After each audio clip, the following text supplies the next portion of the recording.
I'm Afshan Ratansi. Welcome back to Going Underground, broadcasting all around the world from the UAE on the anniversary of the Nanjing massacre, when Anglo-French-American empire catalyzed up to 200,000 killed in China by Imperial Japan. This month also marks the 36th anniversary of the US toppling of CIA asset and drug lord Noriega of Panama. It's a reminder of US interference south of the Rio Grande.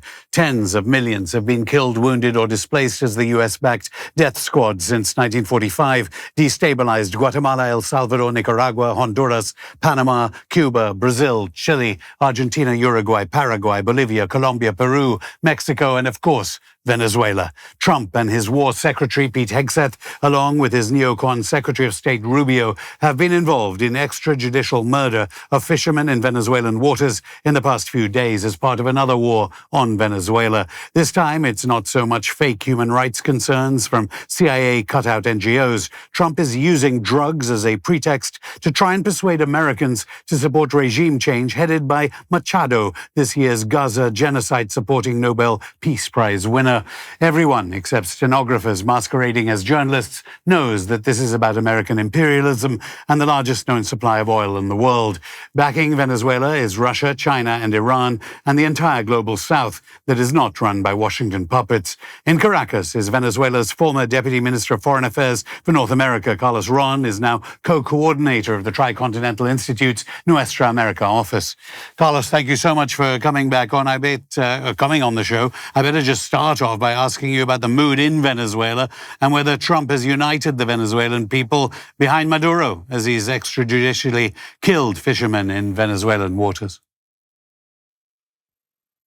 Well, first of all, thank you for the invitation. And yes, I think that one of the effects precisely of these hostilities that we have seen increase in the last several weeks, I think has been a sense of national unity.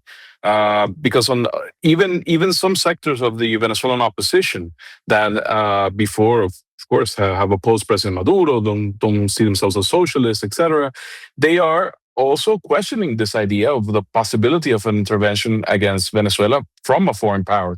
I think there's not a sense of panic. This I think is important to say. I mean, the population of Venezuela is carrying on their everyday lives, but everybody is cautious because everybody understands the history of the United States intervention in Latin America. Everybody knows of the possibility of an intervention, a coup, all these things that have gone on in the past. But there's a sense of rejection to this. There's a sense that if we have problems within Venezuela, it is up to the Venezuelans to solve them, not for a foreign power to intervene. I mean, obviously, China is usually more reserved in these matters. Going Underground was recently in India, where President Putin was signing deals with Prime Minister Modi over military equipment. And just as I was introducing some of them, there were reports the Russian Navy had arrived in the region. Do you think that would help if President Putin, I'm not sure whether you know whether the Russian Navy has arrived or not, but would that help? Well, I think this is an issue that should not. We should not expect foreign countries to intervene. I think Venezuela has always counted on itself for its defense. I think that's the safest thing that we can do is rely on ourselves. And we do have friends throughout the world, and I think the role they're playing, denouncing U.S. interventionism, denouncing all these hostilities of the illegal attacks in the Caribbean, I think that's very important. But I think that Venezuelans are ready to rely on themselves and not on anybody else. Except that, of course, I know you say there's no sense of panic. We know that Trump has already, through the use of sanctions, killed untold numbers of people. I mean, Trump won then Genocide Joe, CEPR report from 2019 saying how many, 40,000? Tens of thousands have been killed there by the sanctions. Yes, well, I mean, this is a new type of war. I mean, and this is something that we must understand. Conventional war is over. I think the idea is now that when you want to destroy a government, when you want to destroy a people, you now have a sort of hybrid type of approach. And what they have used against Venezuela has been diplomatic channels, has been the economic sanctions, as they're miscalled, but the pressures on the economic financial systems against Venezuela. They've used the media war, of course. I mean, the narratives that you hear throughout the mainstream media everywhere is that Venezuela is a dangerous place because there are criminal gangs and drug lords and all this. But it's not true. But it's a way of adding up all these weapons they have to attack the Venezuelan nation as a whole and to remove President Maduro from office or provoke an attempt at removing him from office so that they can impose someone there that is more friendly to U.S. Foreign policy and U.S. objectives. And of course, they can provide oil to meet their requirements. Yeah, wall-to-wall coverage in NATO Nation television of the Nobel Peace Prize winner, Machado, I think a relative of hers. I think she took a boat to Curacao and failed to arrive in Oslo. I don't know whether going in a boat was wise for her. But as you say, the media, bizarre media, some of it in the United States, pricier avocados, blame narco inflation. And of course, the context of all the drug talk being that Trump, a free leader who let cocaine flow to U.S., Juan Orlando Hernandez, the ex-president of Honduras, which Honduras has now indicted.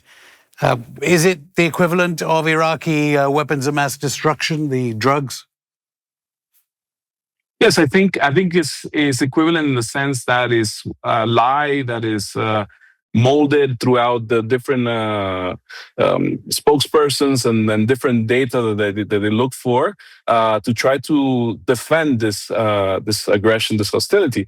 But every report, even the DEA's own assessment on drug trafficking, shows that 87% of drug trafficking going to the United States goes through the Pacific Ocean, and Venezuela doesn't have a coast in the Pacific Ocean. I mean, the thing that Venezuela it could be the real source of the problems the U.S. has with the war on drugs or the whole issue of drug trafficking is absurd. I mean, they have spent the last 50 years in this so-called war on drugs, spent over $1 trillion trying to curtail it, and the result is that there's a more drug consumption and drug distribution within the United States. So it's what it has been used for, though, is for displacement of local populations, not only in Venezuela. I mean, we have seen this happen in Colombia and other places in South America.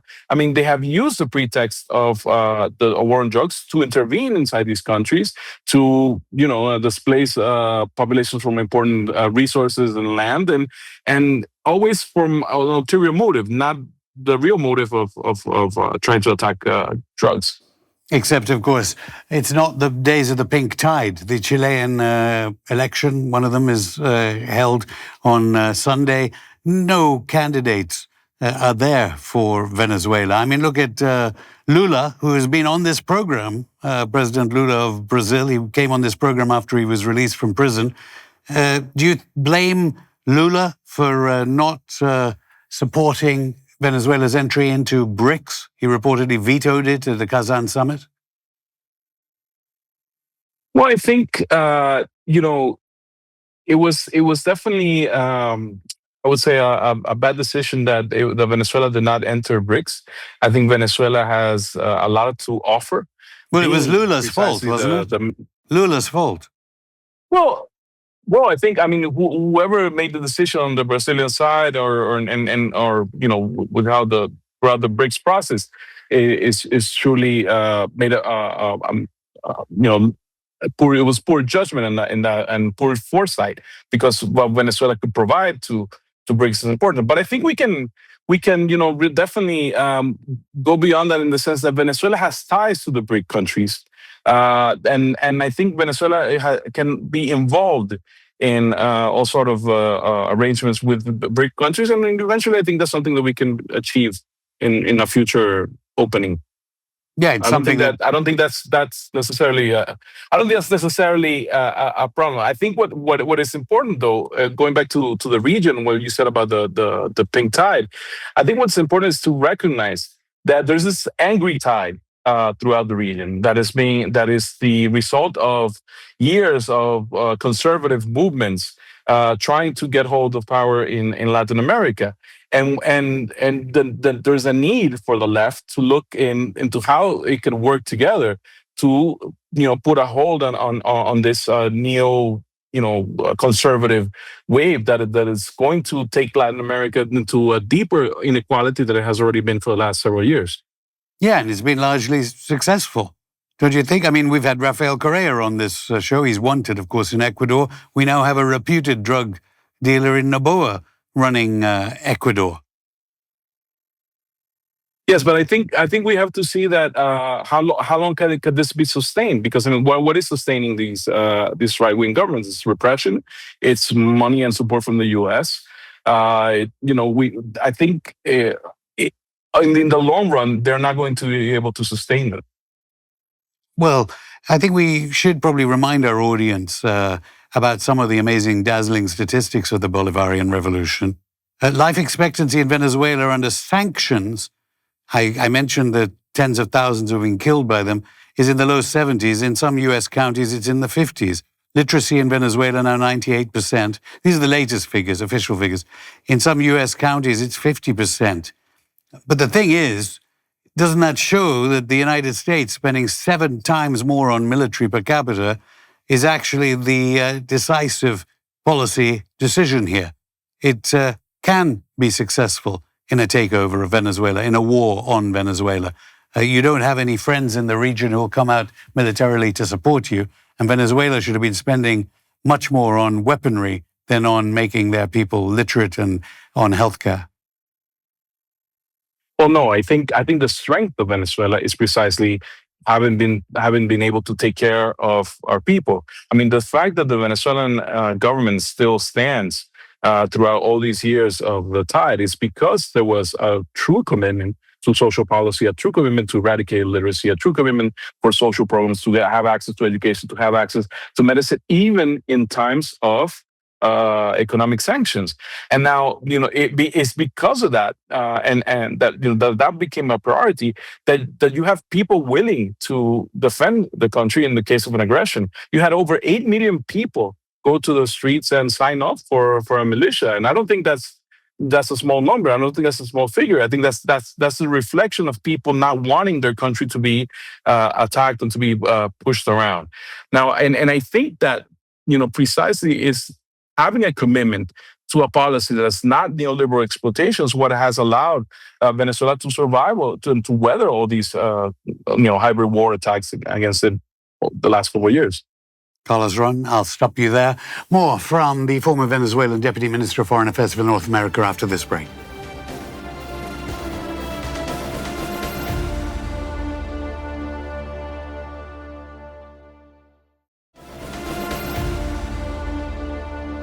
Welcome back to Going Underground. I'm still here with Venezuela's former Deputy Minister of Foreign Affairs for North America, Carlos Ron. Carlos, at the end of part one, you were talking about Venezuela's achievements in the face of the wrath of NATO nations. The Bank of England, of course, stole billions of dollars worth of your gold. But nevertheless, Trump very keen to talk about how friends that he meets, or Venezuelans that he meets, expats, talk to him about the evils of the Bolivarian Revolution. I mean, many have left Venezuela because of the sanctions. Ironically, do you think Trump will help them return by, or at least stem the flow, by his treatment of Venezuelans in the United States? Well, to me, it doesn't make sense the way this policy is being carried out, because when Trump speaks about migration being his greatest concern, about migrants being, a problem to the United States, and then when he applied the very vicious attack on Venezuelan nationals, because remember, he brought back the law against Alien Enemies Act to criminalize Venezuelan migrants, basically accusing them of being part of a gang, and even though there was no proof, no trial, no process to reveal that, then he even sent some of them to El Salvador in a concentration camp, to take them out of the country. Well, you're doing all this move to get rid of Venezuelans. If you start a war in the region of the Caribbean, what do you expect is going to happen? I mean, you're going to have a massive displacement of people that is a result in all wars. I mean, you don't have to be an expert to know that any conflict that you have seen throughout the world in the last several years, you see that there's massive displacement, and that precisely migrants are going to try to come up to the United States for a safe haven. So it doesn't make sense that on one side you're trying to get rid of the migrants, and then you're trying to exacerbate conditions that would actually promote more migration. I'll give you a reason, though, that migration isn't as important as another issue, which is the privatization of your oil industry and the need by the United States to exploit Venezuela's resources.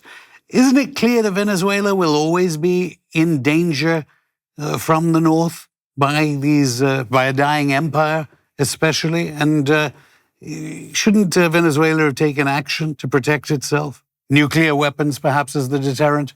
Because without that, the United States can, of course, win a war, a destructive war against Venezuela, no matter how many millions join the brigades and how much support for Maduro there is.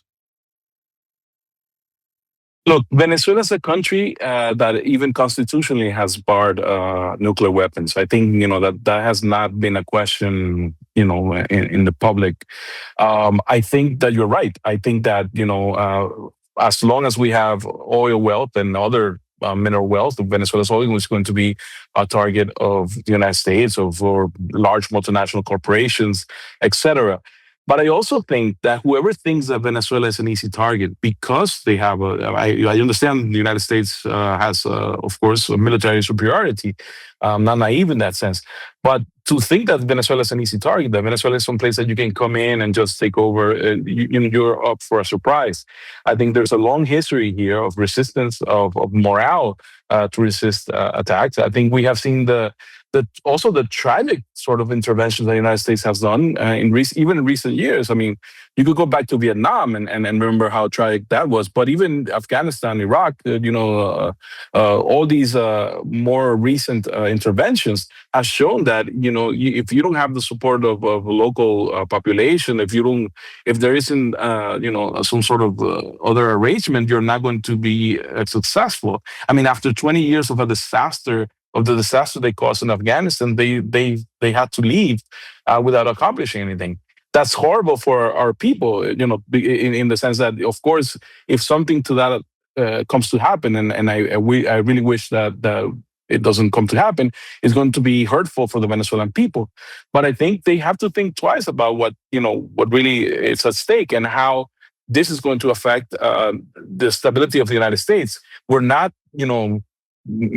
hundreds or thousands of miles away. We're really close to the United States, and it could have a terrible effect for its economy, for even for its own base. I mean, if you look at the base that supports President Trump right now, a lot of the criticism that is coming is precisely from his own base, who were promised that there would be no more forever wars, there would be no more endless.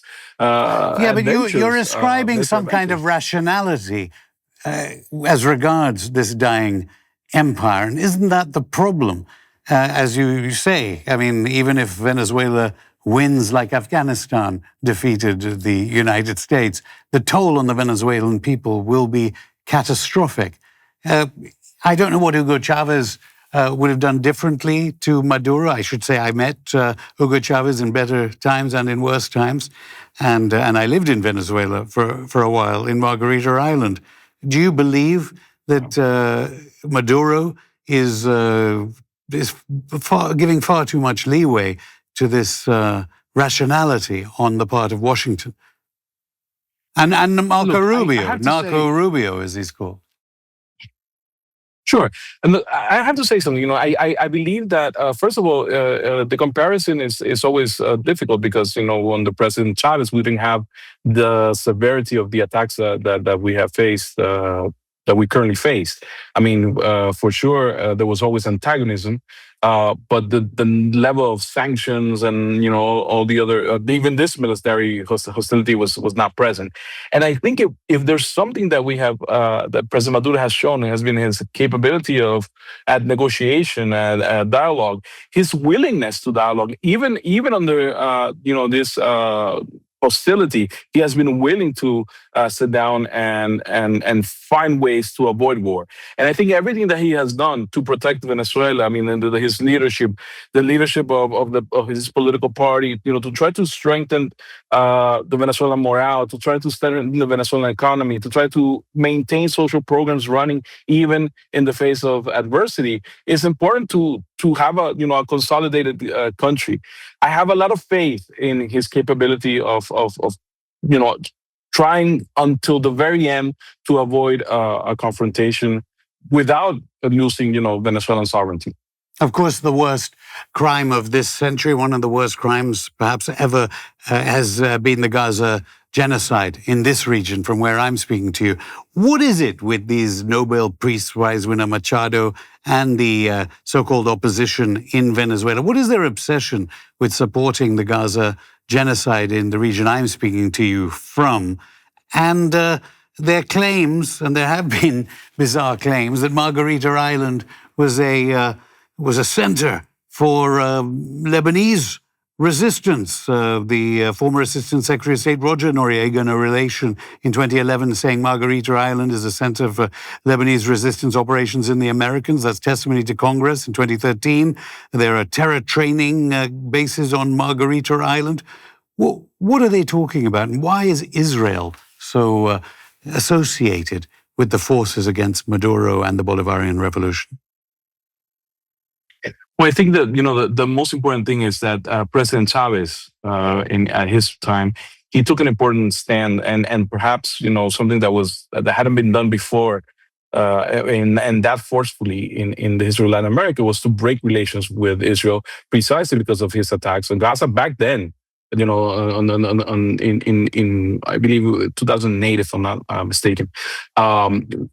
So I think that since the policy of Israel or international Zionism has been precisely to punish Venezuela for taking that stand, and that they have ways of paying for certain media outlets, paying for certain think tanks to develop stories, and they develop this fantastic narratives where they mix people up and they say, oh, these different movements and organizations are terrorists, and then they place them here in Venezuela. I mean, Venezuela has a history of receiving immigrants since a very long time, and it is true that historically Venezuela has had a lot of Lebanese, Syrian, Palestinian migrants. But to say that people from these communities are hiding or I don't know, terrorists in the making is part of the narrative that they wanted to use to punish Venezuela for taking a stand in defense of the people of Palestine. I think and of course, since the government of President Chavez and President Maduro has continued that stand, that is precisely why the extremist opposition of Venezuela takes the Israel path, because they want to obtain resources, they want to obtain support from Israel to also defeat the Venezuelan revolution in a way that they can't do by votes, by winning, with their own political project. This is what they've tried to do all along. Maria Corina Machado signed an agreement, her political movement signed an agreement with Likud in Israel. She has promised that if she becomes president of Venezuela, she will move the embassy to Jerusalem, or open an embassy of Venezuela in Israel, in Jerusalem, etc. This is, it's part of this political alliance of people that want to punish the Venezuelan government for standing for the Palestinian people. Yeah. Corina Machado said the struggle of Venezuela is the struggle of Israel, writing to Netanyahu, along with the puppet Milei of Argentina. I suppose just finally, given the wall-to-wall propaganda, and I know that Venezuela tried Telesur to try and break against the propaganda of NATO nation propaganda media. Just explain finally, who is this Nobel Peace Prize winner of 2025, and does she fit into the mold of other Peace Prize winners like the butcher of Libya, Obama, and the famous Henry Kissinger? Well, right now, yes, I think right now we have to question the standards of the Nobel Peace Prize, because before we used to understand someone receiving the award as somebody that was fighting for a noble cause, for an ideal, that face hardships. Now is a collection of people that are involved in massacres, are involved in exploitation, and of course in genocide. Maria Corina Machado is a representative of the Venezuelan elite. She has been so for throughout her political life, and she has strived against the democratic process that was being carried out here in Venezuela. Her family is one of the wealthiest families that helped maintain a system of exclusion to the masses here in Venezuela. So now she pretends to be this sort of freedom fighter or democracy fighter, but she has been probably the most one of the most hardline people in the Venezuelan opposition. Is she a terrorist? Refusing to dialogue with the government. Oh, I think she has promoted actions of terrorism, because she has called. She was one of the promoters of what we call the Guarimbas, which were violent protests both in 2014 and 2017, and that the result of these protests were over around 40 people dead. People that were burned alive because of the skin color, because they said, "Oh, this person is Afro-descendant, he must be a Chavista. You must go out and kill them." I mean, these are acts of terror, of course.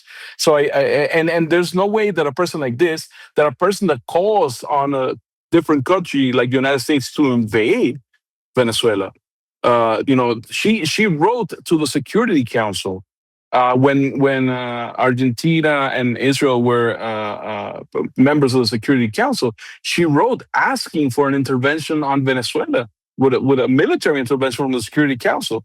I mean, nobody that I don't understand. At least I don't understand how you could be for peace and ask for foreign governments to invade your own country militarily. That to me doesn't make sense. So I guess that yes, if Kissinger is there, if Obama is there, then again, I guess I'm the one not understanding what the word peace means in the peace prize. Carlos Ron, thank you. Thank you. And that's it for the show. Our continued condolences to those bereaved by the UK, US, EU armed genocide across Palestine, Lebanon and Syria. We'll be back on Monday with a former CIA officer who went to prison for blowing the whistle on the agency's torture program. Until then, keep in touch via all our social media if it's not censored in your country, and head to our channel, Going Underground TV, on rumble.com to watch new and old episodes of Going Underground. See you Monday.